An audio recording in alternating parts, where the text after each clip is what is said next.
नमस्कार विद्यार्थियों और उनके पेरेंट्स। तो आज हम लोग बताएंगे कि नवोदय क्या है। नवोदय आपको पता है सरकार की है ना, एक संस्था है जो कि आपको फ्री में सब चीज पढ़ाएगा लिखाएगा, है ना। आवासीय स्कूल एक प्रकार का, समझ गए। तो आप लोग जिसमें कि गणित का भी सवाल आते हैं, तो आप लोग आज क्या पढ़ेंगे? गणित पढ़ेंगे, समझ गए। तो गणित में पहले आता है बाबू संख्या पद्धति। आप लोग को अब संख्या पद्धति के बारे में के बारे में पहला चैप्टर क्या है हमारा? संख्या पद्धति हम लोग पढ़ेंगे। संख्या पद्धति में आता है अंक, और आपको अंक कितने होते हैं बाबू? अंक होते हैं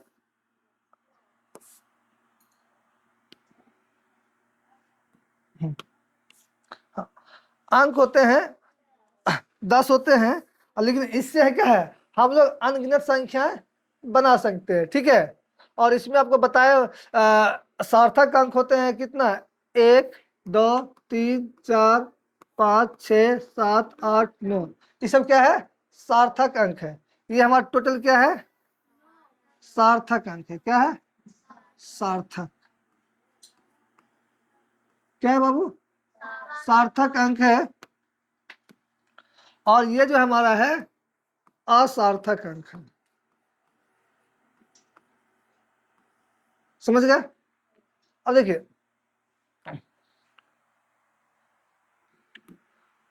अब बताइए, अब अंक जो होता है शुरू होता है कहाँ से? 1 से, है ना। जिसको हम लोग कहते हैं प्राकृत संख्या। क्या कहते हैं? प्राकृत संख्या या नेचुरल नंबर्स, ठीक है। प्राकृत संख्या किसको कहते हैं? गिनती की सभी संख्याओं को प्राकृत संख्या कहते हैं। इसे n से सूचित किया जाता है। किससे सूचित करते हैं बाबू? n से। जैसे कि 1 2 3 4 5। अब देखिए बाबू, छोटी से छोटी प्राकृत संख्या क्या है? 1 है। सबसे छोटी प्राकृत संख्या 1। इसमें शून्य शामिल नहीं होता है, समझ गए। शून्य शामिल नहीं होगा, इसीलिए सबसे छोटी प्राकृत संख्या क्या होगा? 1 होगा, समझे। तो हम ये भी कह सकते हैं गिनती की संख्या को प्राकृत संख्या कहते हैं, कह सकते हैं। हाँ, और इसमें बहुत बात समझना है, समझिए। सबसे छोटी प्राकृत संख्या ही हो गया। क्या हो गया? सबसे छोटी। सबसे छोटी। अब देखिए, सबसे छोटी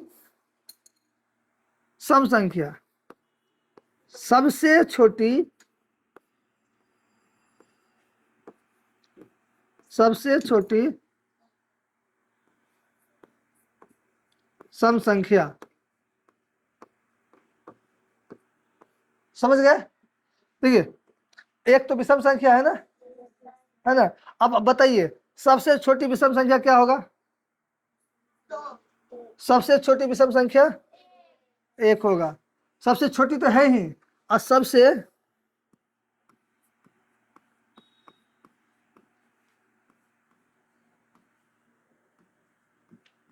छोटी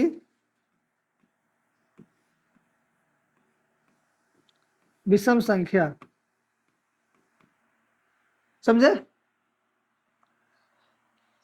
और इसको हम भाज्य भी कर सकते हैं ना। ये देखो, इतना क्लियर हुआ पहले।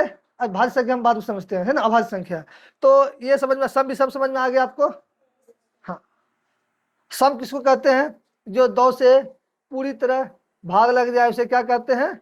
सम संख्या कहते हैं ना। अच्छा, अब देखिए बाबू, आता है पूर्ण संख्या। प्राकृत संख्या के बाद क्या आएगा? पूर्ण संख्या, ठीक है। अब देखिए, पूर्ण संख्या किसको कहते हैं? Whole numbers. शून्य और सभी प्राकृत संख्याओं के समूह को पूर्ण संख्या कहा जाता है। इसे W से सूचित किया जाता है। इसे किसे सूचित करते हैं बाबू? W से, ठीक है। देखिए, ये W है हमारा, और देखिए शुरू कहाँ से? 0 से। 0 से 1 2 3 4 5, है ना। हाँ, तो अब आप ही बताइए सबसे छोटी पूर्ण संख्या क्या होगी? सबसे छोटी पूर्ण संख्या 0, ठीक है। देखिए यहाँ पे क्या लिखा हुआ, सभी। इसके बाद देखो बाबू, इसके बाद ये हमारा प्राकृत संख्या है, बोलिए तो, है कि नहीं? प्राकृत संख्या है ना। तो हम ये कह सकते हैं कि सभी प्राकृत संख्या पूर्ण संख्या होती है, नहीं कह सकते हैं? सभी प्राकृत संख्या क्या हो जाएगी हमारी, पूर्ण संख्या। लेकिन लेकिन शून्य केवल एक पूर्ण संख्या है, शून्य प्राकृत संख्या नहीं है, समझ गए ना? तो शून्य क्या है हमारा, सिर्फ पूर्ण संख्या है, समझे? क्लियर है आपको? अब देखिए, इसीलिए देखिएगा यहाँ पे एक डायग्राम भी बना हुआ है ना, बना हुआ है डायग्राम। हाँ देखिए, ये पूरा होल नंबर है, होल नंबर में नेचुरल नंबर भी आ रहा है, मतलब प्राकृत संख्या, मतलब क्या, प्राकृत संख्या, क्या, प्राकृत संख्या, समझ गए? इसका मतलब क्या, पूर्ण पूर्ण संख्या। तो आप बताइए सबसे छोटी पूर्ण संख्या क्या होगा, सबसे छोटी पूर्ण संख्या, और जीरो पे ना ऋण होता है और ना ही धन होता है, मतलब क्या, जीरो एकदम न्यूट्रल है, ठीक है? क्लियर है सबको? अच्छा एक बात बताइए, अगर हम बायां दायां समझते हैं, बायां दायां, अगर हम इधर, ये हमारा कौन सा हाथ है, दायां, पक्का, राइट हैंड, राइट हैंड, ये हमारा हो गया लेफ्ट हैंड। अगर हम, ये जीरो है, एक दो, अगर हम इधर जाते हैं तो बढ़ रहे हैं, बढ़ रहे हैं ना बाबू? तो अगर हम पूर्ण संख्या में बाएं से दाएं जाएंगे तो क्या होगा, बढ़ेंगे कि घटेंगे? बढ़ेंगे ना बाबू, क्या करेंगे, बढ़ रहे हैं। देखो पहले जीरो पे थे, फिर एक पे आएंगे, फिर दो में, तो बाएं से कहाँ जा रहे हैं, दाया की ओर। अगर हम दाएं से, अगर हम बाएं आएंगे तो क्या होंगे, घटेंगे। अगर दाएं से बाएं आएंगे तो क्या होंगे, घटेंगे। तो क्या होगा, अगर चार पे है तो तीन पे आ जाएंगे, फिर तीन पे है दो पे आ जाएंगे, तो घट रहे हैं ना। तो अगर कोई आपसे पूछे कि बताइए पूर्ण संख्या में अगर हम दाएं से बाएं की ओर जाएंगे तो घटेंगे कि बढ़ेंगे, घटेंगे ना बाबू। अगर पूर्ण संख्या में बाएं से दाएं जाएंगे तो बढ़ेंगे, है ना, बाएं से दाएं जाएंगे तो, समझ रहे हैं ना? अगर दाएं से बाएं जाएंगे तो, समझ में आ गया बात, दाया, ठीक है? इसका मतलब होता है बाया। क्लियर सबको? अब आता है पूर्णांक संख्या, इसको और डिटेल से समझना है। देखिए पूर्णांक संख्या किसको कहते हैं, सभी धनात्मक प्राकृत संख्या, सभी धनात्मक प्राकृत संख्या शून्य और ऋणात्मक प्राकृत संख्याओं के संग्रह को, मतलब संग्रह मतलब कि मिला के, है ना, पूर्ण संख्याएं कहते हैं। इसे आई और जेड से सूचित किया जाता है। किसे सूचित करते हैं अब इसको, आई और जेड से। देखिए यहाँ पे जेड से सूचित किया गया है ना,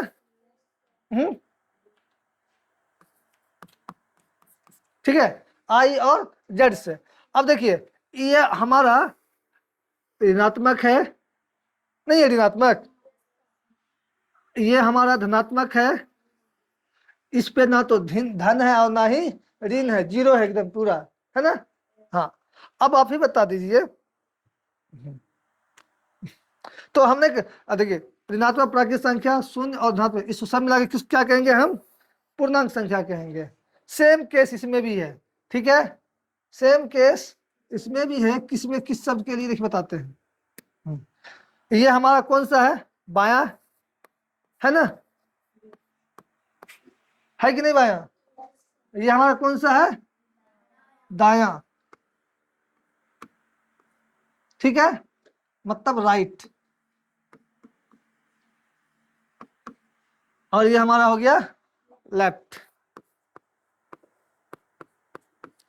तो अब बताइए इसमें भी क्या देख रहे हैं, अगर हम बायां से दाएं की ओर जा रहे हैं तो बढ़ रहे हैं कि घट रहे हैं? बढ़ रहे हैं। देखो बाबू, -4, अच्छा एक बात बताओ, -4 बड़ा होगा कि -3 बड़ा होगा? -3, -3 ये बड़ा है और -4 छोटा है। क्यों? अच्छा एक बात बताओ, जेकरा पास कम कर्जा रहेगा, ठीक है, किसी के पास है ना 3 टका कर्जा है और किसी के पास 4 रुपया कर्जा है, तो पहले कर्जा के कर चुकेगा? तो बड़ा कौन हुआ? बात समझ में आ रहा है? हाँ, अब बताइए, -1 बड़ा है कि 0 बड़ा है? 0 क्या है? बड़ा है। बात समझ में आया? हम्म हम्म। कि अब सबको समझ में आ रहा है सब चीज? तो इसमें भी अगर हम बाएं से दाएं जा रहे हैं तो क्या हो गए? बढ़ेंगे। अगर दाएं से बाएं जाएंगे तो घटेंगे। समझ में आ रहा है बात? हाँ। अब देखिए, अगर हम यहां पे खड़ा हो गए, ठीक है, अब कहेंगे कि पूर्णांक संख्या, आप इधर जाएंगे तो क्या हो जाएगा? राइट, मतलब दाया, और इधर जाएंगे तो हो जाएंगे लेफ्ट, यानी बाया, है ना? अब पूर्णांक संख्या में अगर हम 0 से दाएं की तरफ जाएंगे तो बढ़ेंगे और बाएं की तरफ जाएंगे तो कहां से? 0 से। बात समझ गए? कहीं से भी, यहां से भी करेंगे तो इधर जाएंगे तो बढ़ेंगे, इधर जाएंगे तो घटेंगे। क्लियर है सबको? चलिए, अब आता है बाबू अभाज्य संख्या। अभाज्य संख्या उसको कहते हैं जो एक से कटे और स्वयं यानी खुद से कटे, मतलब भाग लग जाए। हाँ, इन्हें गल्ला काट देना है आप लोग, समझ गए? तो अभाज्य संख्या किसको कहते हैं? इसका अंग्रेजी होता है प्राइम नंबर। क्या होता है बाबू? Prime numbers. देखिए, जिन संख्याओं में एक और स्वयं को छोड़कर किसी अन्य से भाग नहीं जाता है उन्हें भाज्य संख्या अथवा, सॉरी, उन्हें ये गलती है। अच्छा ठीक है, ठीक है, ठीक है। भाग नहीं जाता है उन्हें भाज्य अथवा अभाज्य, फिर भी इसको हटाओ, बुट्टे दिमाग खराब कर देगा आप लोग का, है ना? हाँ, अथवा हटा दो। देखो, जिन संख्या में एक समय, जिस संख्या में ना एक और स्वयं से भाग लगे उसको हम क्या कहेंगे? अभाज्य संख्या कहेंगे। ठीक है, तो अब बताइए, एक अभाज्य संख्या है? नहीं है। क्या है? कि एक है, एक किस भाग लग रहा है, इसका कोई दूसरा है नहीं ना है, तो इसीलिए एक हमारा अभाज्य संख्या होगा? नहीं होगा। बात समझ रहे हैं? बात क्या बोल रहे हैं हम? हाँ, अब बताइए, दू, जो दू दिया है, ये दू जो है हमारा क्या है? ये एक से भी भाग लग रहा है और दू से भी लग रहा है। दोस्त, कोई तेसर से लग रहा है? नहीं लग रहा है, तो दू हमारा क्या हो जाएगा? अभाज्य संख्या होगा। क्या हो जाएगा? अभाज्य संख्या। 3 भी हमारा क्या है? क्यों? ये भी सिर्फ एक से भाग लग रहा है और 3 से भाग लग रहा है। 5 भी, 7 भी, 11 भी, इसी प्रकार से 13 भी। ठीक है, अब देखिए, सबसे छोटी सम अभाज्य संख्या, सबसे छोटी सम अभाज्य संख्या, सबसे छोटी सम अभाज्य संख्या 2 है। समझे?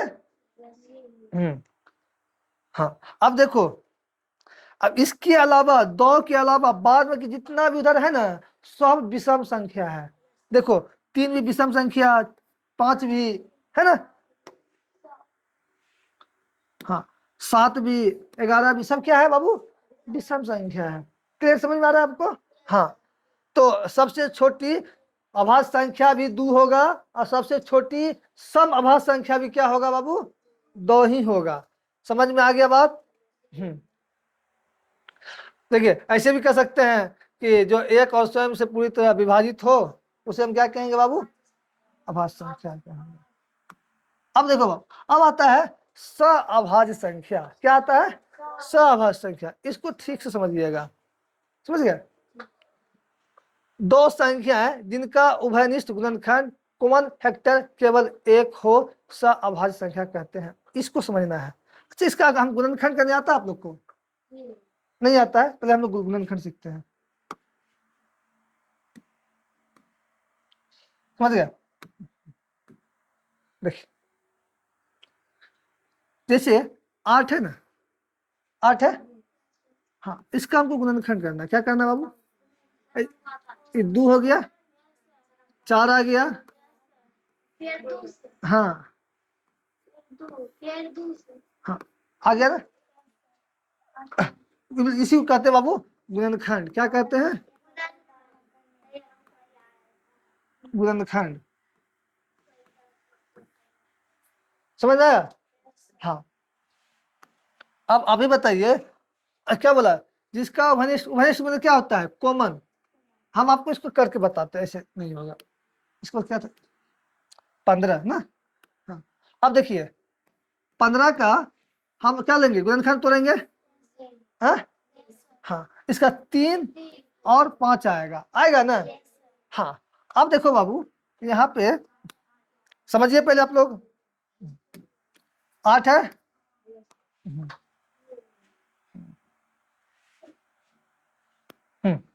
क्या लेंगे? 2 है ना, गुना 2 गुना 2 गुना 2, एक होगा 1।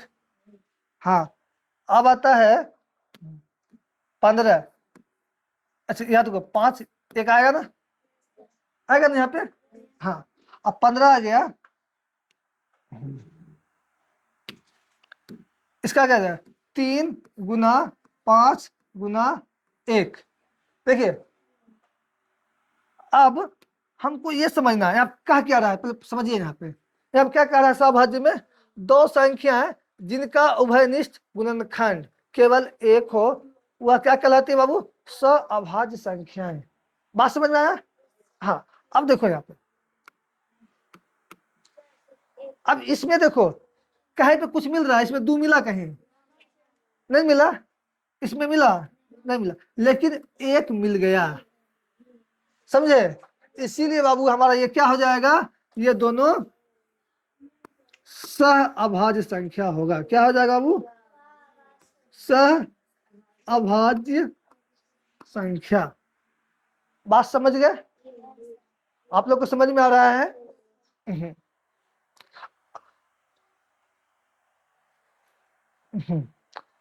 अब ये आप लोग के लिए होमवर्क है, ये वाला। समझ गए? क्या है? होमवर्क है कि आप लोग इसको और इसको गुणनखंड करके आइएगा और इस प्रकार से बना के लेकर आइएगा। हम चेक करेंगे सबका। समझ गए? सअभाज्य संख्या चेक करके आएंगे। ठीक है, चलिए समझिए आप लोग। हाँ। अब देखिए इसका अगर हम अथी भी लेंगे ना, एचसीएफ भी लेंगे तो हमारा क्या होना चाहिए? एक ही आएगा। देखिए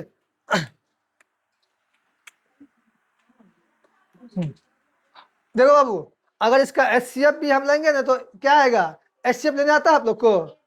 महत्तम समावर्तक। चलिए एक सेकंड, एक सेकंड।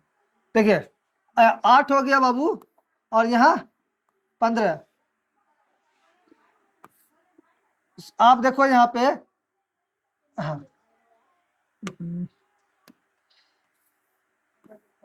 8 एकम 8 होगा ना, या 7 आएगा? फिर यहाँ ये वाला यहाँ पे उतरता है बाबू? आता है सबको? चलिए अच्छा चुप रहिए आप लोग। 8 में 7 गया, 1 हुआ है। अच्छा देखो अब 7 उतरेगा, 1 सते 7। तो देखो बाबू यहाँ पे क्या आ गया? 1 आया ना एचसीएफ।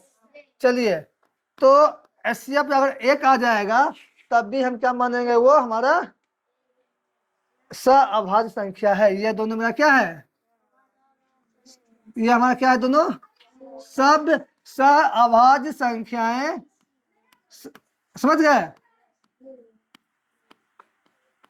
है ना, बुझिए। चलिए अब आता है बाबू चलिए ये तो बाद में बता देंगे। अच्छा देखिए क्या है, प्राकृत संख्या, है ना। अभी आप लोग को प्राकृत संख्या पढ़ाए थे, गिनती की संख्या 1 2 3, है ना। पूर्ण संख्या 0 प्लस नेचुरल नंबर मतलब क्या, प्राकृत संख्या 1 2 3 4, है ना। जेड ऋणात्मक प्लस डब्ल्यू मतलब क्या, पूर्ण संख्या 0 1, है ना बाबू, 2 3 4, इसी तरह डॉट डॉट डॉट डॉट जाएगा ना। हाँ, और सभी प्राकृत संख्या पूर्ण संख्या है, ये भी बता दिए आपको, पता है ना। हाँ, सभी पूर्ण संख्या क्या होती है, पूर्णांक संख्या होती है। तो अभी आप लोग को धन्यवाद, है ना। तो आप लोग क्या कीजिएगा, मेहनत कीजिए, है कि नहीं। चलिए आज बस इतना ही, मिलते हैं अगले क्लास में। धन्यवाद।